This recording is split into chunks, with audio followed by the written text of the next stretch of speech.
In this video, we're going to introduce the major concept of Unit 8, which is inverses. So we're going to learn what these are and kind of some basic notations and things. All right, so we're going to learn about the inverse of a function. So the inverse of a function, the kind of simplest way to remember what an inverse does, it just does the original function but in reverse. So it's going to do the opposite of whatever our original function was. The notation for an inverse function is a little weird, especially considering the unit that we just had. We were dealing with exponents. The notation for the inverse of our function f is the f with the little -1 next to it. So we just learned in the last unit that if you had a negative exponent on something, that just moves it to the other side of the division bar. But that's different than what we're talking about here. So the difference between this expression, if this -1 happened after the parentheses, this would be the same thing we learned last unit.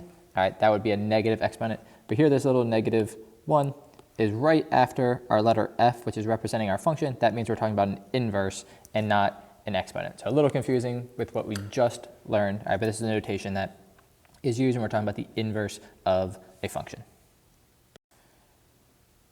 And what does it mean if we have the inverse of a function? Well, our original function, is we put in x's and get out y's. So in this example, we're putting in the x value a, and we're getting out the y value b.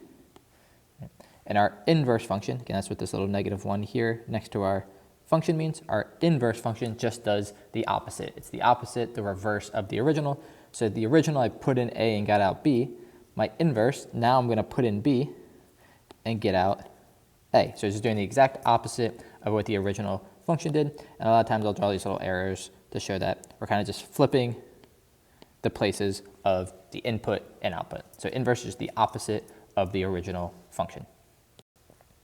So in this video, we're just going to get two basic examples. The first one being tables. So we know how to do function notation in a table. We learned this earlier in the year. So g of -2, my x value is -2.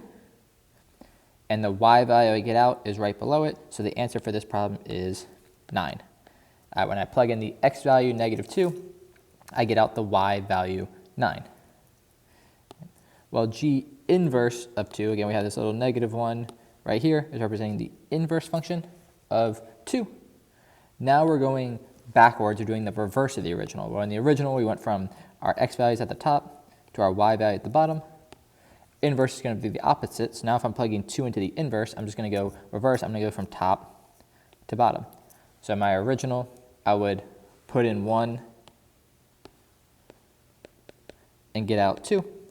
My inverse does the opposite. Now I'm going to put in that 2 and get out that 1 that's on the top. So again, you can see this connection here is just the opposite in the parentheses and the opposite over there.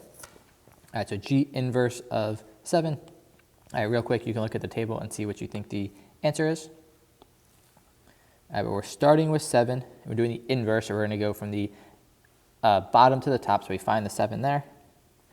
And that's going to give us our answer of -3. And again, why is -3 the answer? Because if I look at my original function, when I put in -3, I get 7. So when I switch those, when I put in 7 into my inverse, I get out -3. So this is how we do it with a table. Another thing we learned with function notation early on in the year was with graphs. So first, let's just look at the original function, and we're looking at f of -2. So remember, this is our x value, our input. So we're going to put in the x value, -2 is there. And the y value we get out for that x value is 0. So this answer is just 0.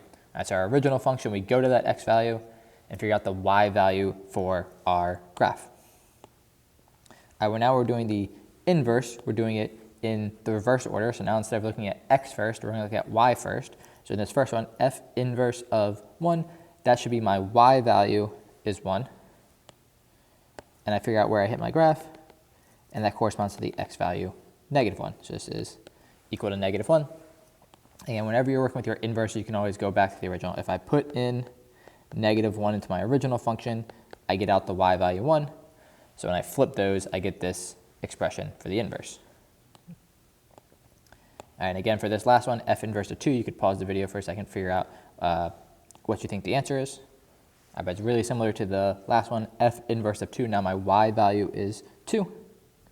And I go to my graph, and that happens at the x value, 2.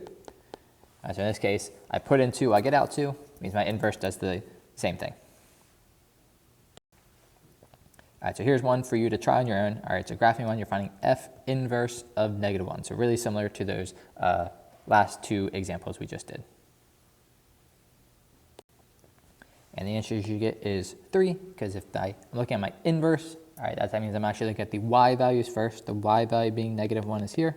That corresponds with the x value, 3. And then we can also just check if I put in 3 into my original function, I get out -1. So this statement makes sense. This is equal to 3. All right, so for this learning objective, you're going to do a skill check. All right, the skill check is going to have one table problem. We have to do a couple inverses and one graphing problem. So basically the exact same things that were done in this video.